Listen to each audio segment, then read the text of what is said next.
Igihugu cy'u Rwanda ni kimwe mu bihugu muri Afrika no mwisi uyu munsi wa none gitera imbere umunsi kundi, ariko none ni igihugu cyamo udushya twinshi, ariko none kigashyira imbere cyane cyane imibiro myiza y'abaturage. Gusa ariko ni igihugu nanone kimakaje hifoshi uburinganire hagati y'umugore n'umugabo. Igihugu cy'u Rwanda ni igihugu uyu munsi wa none cyahaye umugore ijambo, afite ijambo mu bice bitandukanye, nta hantu hamwe ahezwa. Sibyo ngiye kugarukaho uyu munsi, oya rwose ngiye kugaruka ahubwo mu gisirikare cy'u Rwanda RDF, uburyo abagore bahayemo ijambo ndetse kandi kugeza uyu munsi ku buryo ari abantu badasanzwe, harimo n'abakomeye muri bo kurusha abandi bose. Ngiye kugaruka ku bagore bihariye badasanzwe, bake muri bo ndetse kandi bake muri beza u Rwanda rufite muri RDF, badasanzwe kurusha abandi, bahawe imyitozo ikomeye kandi ihambaye cyane, barakomeye, baratinyitse. Uraza gusobanukirwa abagore ni bande, cyangwa se abasirikare ba RDF ariko nanone b'abagore badasanzwe kurusha abandi, baratinyitse rwose kandi bihambaye. Amateka agaragaza ko kuva kera abagore bitangiye u Rwanda baharanira ubusugire bwarwo bukomeza kuba nta makemwa. Wabaye ikimenye bose ni Ndabaga, wavutse ari kinege ariko akemeza kujya ku rugamba gucungura se. Mu gihe u Rwanda rwari ruri mu maga mu 1994 nabwo baratabaye, birinda kuba ntibindeba kandi baharanira kuba ab'imbere aho kujya mu binyuma yo mu gikari. Ubu bari mu buyobozi bukuru bw'igisirikare cy'u Rwanda, barara batagoyetse kugira ngo umutekano w'igihugu urusheho kuba nta makemwa.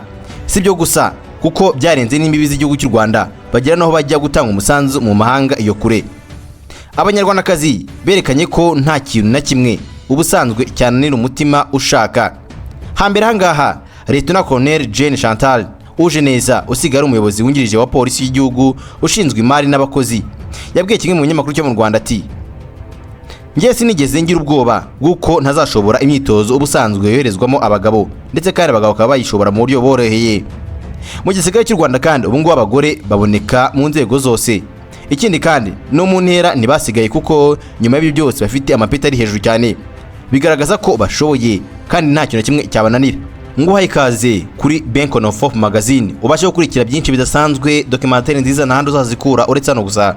Be gusa makanya ubundi ukurikire usobanukirwe. Kora subscribe n'undi utarekora, reaction ndetse na comment, ubundi tubane.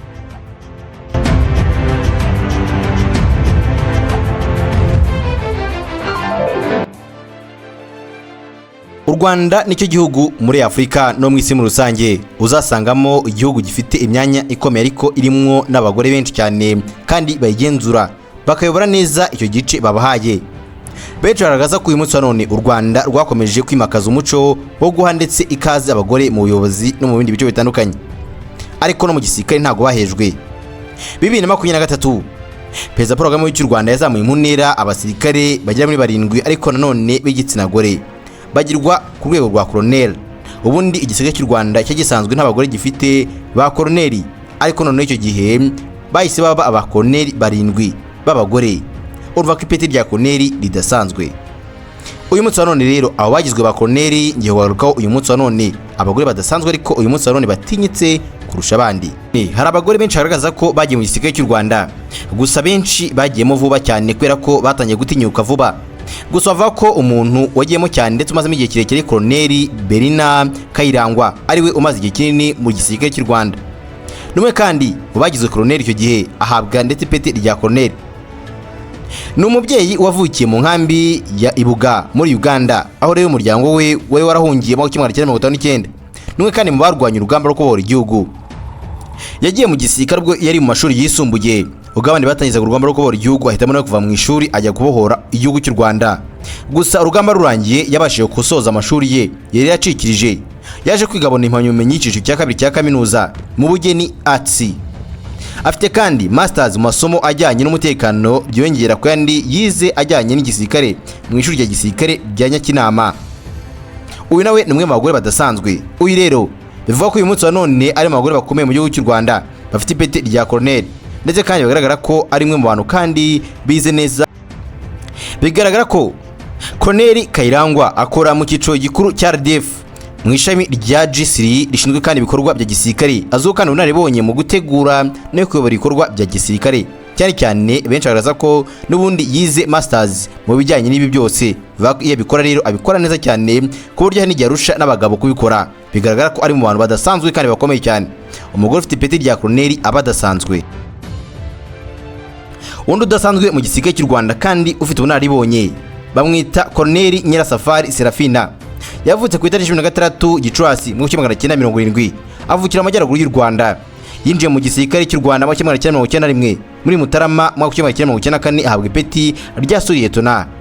Yakoze imirimo itandukanye irimo rero ushinzwe ibikoresho, akora kandi mu ishami rya RDF rishinzwe abakozi mu bijyanye n'imari. Yabaye kandi umucungamari mukuru mu ishami rya gisirikare rishinzwe ubwishingizi MMI. Aba kandi umuyobozi mukuru ushinzwe ubucuruzi, ububiko ndetse no gukwirakwiza ibicuruzwa mu isoko rya gisirikare rizwi nka Armed Force Shop. Kuri ubu ni umuyobozi mukuru wa Armed Force Shop. Yafashe kandi amasomo anitabira kandi amahugurwa atandukanye mu Rwanda no mu mahanga, harimo ajyanye no gusubiza mu buzima busanzwe abahoze mu mitwe yitwaje intwaro, ndetse kandi najyanye no kurinda abana yafatiye ndetse inyakinama. Amasomo kandi ajyanye no kurinda abasivile yafatiye muri Kenya, ndetse n'andi ajyanye no kurwanya ihohotera rishingiye ku gitsina yafatiye mu Butaliyani. Yize kandi amashuri ndetse harimo n'ishuri rikuru rya gisirikare ry'ingabo z'u Rwanda hagati ya 2020 na 2021. Mu bijyanye n'amashuri asanzwe kandi afite impamyabumenyi y'iciciro cya kabiri cya kaminuza mu bijyanye n'imari yakuye muri kaminuza y'u Rwanda, ndetse kandi impamyabumenyi y'iciciro cya gatatu cya kaminuza mu bijyanye n'umutekano nayo yakuye muri kaminuza y'u Rwanda. Ni umubyeyi washakanye na Juvenal Marisa Munda, minisitiri w'ingabo z'u Rwanda, bakaba kandi bafitanye abana 4. Urumva ko bwe adasanzwe, yaba ndetse n'umugabo we bose ntibasanzwe. Ni umuryango ukorera igihugu ndetse kandi wemeye ko uzarinda ubusugire bw'igihugu cy'u Rwanda.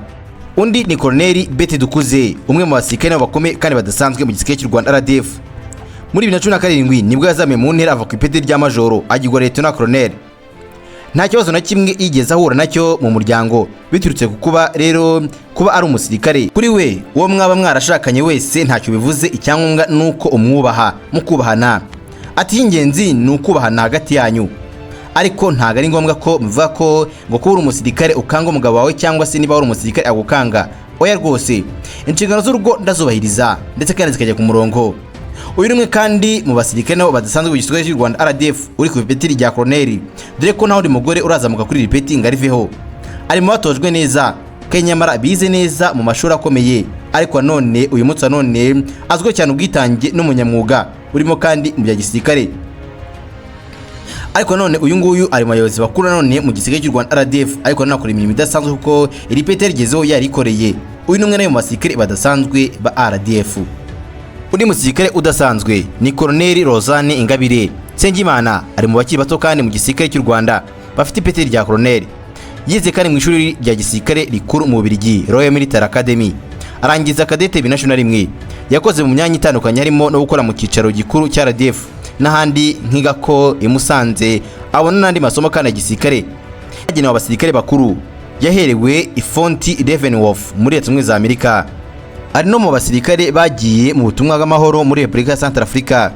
Muri 2019 Colonel Ingabire kandi yahawe inshingano zindi mu gisirikare cy'u Rwanda, agirwa umuyobozi ukuriye urwego rw'imikoranire y'ingabo ndetse n'abasivile rwitwa G9. Ntabwo kandi akiri kuri izi nshingano kuko mu minsi ishize yoherejwe mu zindi nshingano muri Leta Zunze Ubumwe za Amerika. Uyu munsi none uyu nawe ni umwe mu basirikare kandi badasanzwe b'igisirikare cy'u Rwanda RDF, ariko mu bategarugori bashobora kuyobora ingabo n'ibindi bitandukanye, ntabwo basanzwe. Undi ni Colonel Bagwaneza Lydia, uri mu barinda umukuru w'igihugu cy'u Rwanda Republican Guard. Yazamuye mu ntera kandi ahabwa ipeti rya Colonel. Uyu mubyeyi w'abana 3 b'abakobwa yinjiye mu gisirikare cy'u Rwanda afite imyaka 18, yahawe ipeti kandi rya Lieutenant Colonel muri 2017. Uyu musirikare ntabwo asanzwe kubera yuko Bagwaneza Lydia uyu munsi none abenshi mujya mubona ndetse ku mafoto cyane cyane mu rugamba rwo kubohora igihugu cy'u Rwanda. Ubwo ari mu rugamba rwo kubohora igihugu cy'u Rwanda, ndetse kandi hari amafoto agenda acikana uburyo yari ruhande rwa Perezida Paul Kagame yamurindiraga umutekano. Bagwaneza Lydia uyu nguyu bivuga yuko yarinze umutekano wa Perezida Paul Kagame ubwo n'ubundi bari bakiri mu rugamba rwo kubohora igihugu cy'u Rwanda. Abenshi hari agafoto muzabona agacikana hirya no hino mu bitangazamakuru cyangwa se mafoto atandukanye y'ibihe byaranze urugamba rwo kubohora igihugu cy'u Rwanda. Uyu mugore ari inyuma ya Perezida Paul Kagame. None uyu munsi aracyashinzwe umutekano we, aracyari mu bamurindira umutekano kandi bahambaye. Ari mu bakomeye kandi bahawe imyitozo iri rwo hejuru kandi ihanitse bidasanzwe kandi byumvikana. Ariko ni umubyeyi, ibyo ngo avuga ko bitagomba gutuma n'ubundi akora inshingano z'umubyeyi nk'abandi bose, kubera yuko ntabwo bituma ati inshingano z'urugo ngo nuko ari umusirikare. Oya rwose, we n'umugabo we barafatanya kandi buri kimwe cyose kigenda neza. Abenshi batekereza ko iyo uri umugore w'umusirikare ugomba guhahura umugabo wawe ukamwereka ko udasanzwe, ariko nyamara abandi bagaragaza ko uyu munsi wa none atari byo, mugomba kuzanya kimwe nk'abandi bose kandi mukabana neza nta kibazo kirimo. Undi udasanzwe kandi ufite ipeti ridasanzwe ariko nanone ukomeye cyane ni Colonel Stella Uwineza. Muri 2020 yari afite ipeti ry'amajoro, ubu ngubu rero afite ipeti rya Colonel ntasanzwe. Colonel Uwineza w'imyaka 42 ni umubyeyi w'abana batatu. Yakoze inshingano ze kandi za gisirikare mu bice bitandukanye, aho muri 2020 yoherejwe mu butumwa bw'amahoro muri Sudani y'Epfo. Icyo gihe kandi yari ku nshuro ya kabiri ajya mu butumwa bw'amahoro nyuma yo kuva muri Darfur muri Sudani hagati ya 2010 na 2011. Nubwo yagombaga gusoza ubutumwa bwe bw'umwaka muri Werurwe, icyorezo cya coronavirus cyatumye kandi agumayo. Yinjiye kandi mu gisirikare cy'u Rwanda 2002. Undi musirikare kandi udasanzwe umugore ndetse ufite ipeti ridasanzwe ni Colonel Marie Claire ufite ipeti rya Colonel. Uyu munsi wa none ntasanzwe, nawe mu gisirikare cy'u Rwanda arakomeye. Benshi bagasa ko nanone abagore badasanzwe era ko bakoze bidasanzwe mu gisirikare cy'u Rwanda RDF ndetse kandi ni abanyamwuga. Gusa ariko none haragaragaza ko igisirikare cy'u Rwanda RDF kiri mu bisirikare bikomeye muri Afurika kandi byazamuye urwego rwabyo yaba mu bice bitandukanye no mu bisata bitandukanye, ndetse kandi yaba mu bagore no mu bagabo cyangwa se mu kirere no ku butaka.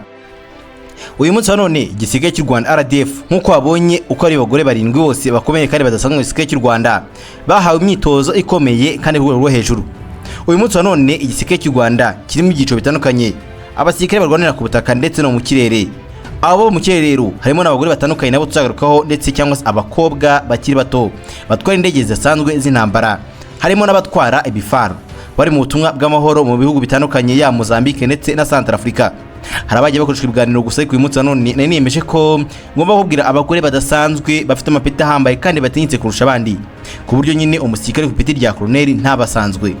Iteka ryose yageze ahantu ndetse kandi baramwubaha, afite igice ayoboye kandi gikomeye cyane, ku buryo uyu munsi wa none hari abasirikare baba Colonel bagiye bayobora ibihugu byabo ndetse kandi bakareka ubutegetsi. Uyu munsi wa none muri Burkina Faso Captain Birimo Traoré ayoboye igihugu ari Captain, ntabwo ari Colonel. Gusa urumva ko umuntu ufite ipeti rya Colonel aba adasanzwe. Aba rero abagore badasanzwe ndetse mu gisirikare cy'u Rwanda bakomeye kandi bafite ijambo ridasanzwe kurusha abandi bose baba barabayeho kandi babaye indwanyi, bize neza amashuri ya gisirikare, baraminuje ndetse kandi bahawe amasomo atandukanye. Niyo mpamvu igisirikare cy'u Rwanda gifatwa nka imwe mu bikomeye ku bugane wa Afurika, ndetse kandi bifite ubunararibonye no kuyobora, ndetse cyane cyane abagore bafite ubunararibonye mu kuyobora ingabo ndetse kandi no kugaba ibitero mu bice bitandukanye, ku buryo uyu munsi wa none hari abagore bashaka kujya ku rugamba bakayobora urugamba kugeza rurangiye. Iyo ugiye mu bushakashatsi, abashakashatsi bagaragaza ko uyu munsi wa none ubundi iyo umugore ari umusirikare cyangwa umugore yemeje ikintu akigeraho, dore ko wabaye urugero rwiza ni Mama Gaddafi. Uyu nguyu abamuniraga bose bari abagore, yari afite igisirikare cy'abagore gishinzwe gusa kumucungira umutekano, ari bonyine bawurinda. Bagaragaza ko rero igitsina gore bari mu bantu bahambaye kandi bafite ubushobozi budasanzwe, ku buryo biyemeje ikintu bakigeraho kandi bakagikora. Bari mu bantu biyemeza bagukora ikintu kandi bagikoze baba bagikoze, kandi bari mu bantu bitanga batizigamye, ku buryo abagore bari mu bantu iyo ufite igisirikare cy'abagore rwose bajya muri 20. Ngabahangaragaza ko iyo igisirikare cy'abagore ndetse kandi bajya muri 20 bahangana na bato yose y'abasirikare bisa nkaho bidasanzwe. Gusa mu bushakashatsi bwakozwe bugaragara ko abagore badasanzwe mu miterere yabo ari abantu biyemeza, kandi koko iyo ugiye kureba ndetse usanga ari n'abantu bazi ubwenge cyane, mu gutekereza kwabo birihuta cyane. Gusa ko none bakajyana n'ikibazo cyari kimwe gusa cyo guta umutwe akenshi. Abahanga iyo tugiye mu bushakashatsi bwa siyansi bagaragaza ko abagore abantu bashyira mu mutwe cyane kandi vuba cyane, ndetse kandi iyo ubonye bibananiye ndetse ariko none bakagira ikintu cyitwa kwizirika ko byose bishoboka, bizirika ku kintu kugeza bakigezeho. Ngaye nguko rero ni Benko no Fop magazine nk'ibisanzwe, amakuru ku gihe, documentaire nziza uzasanga ngaha. Ndizera sobanukiye byinshi bidasanzwe ku bagore badasanzwe mu gisirikare cy'u Rwanda RDF bafite ipeti riri hejuru. Gusa ko none uzi neza ko ndetse no kubaho kwawe byagizwe muri hari n'umugore. Ngaye nguko rero kura subscribe niba utarayikora, like ndetse na comment.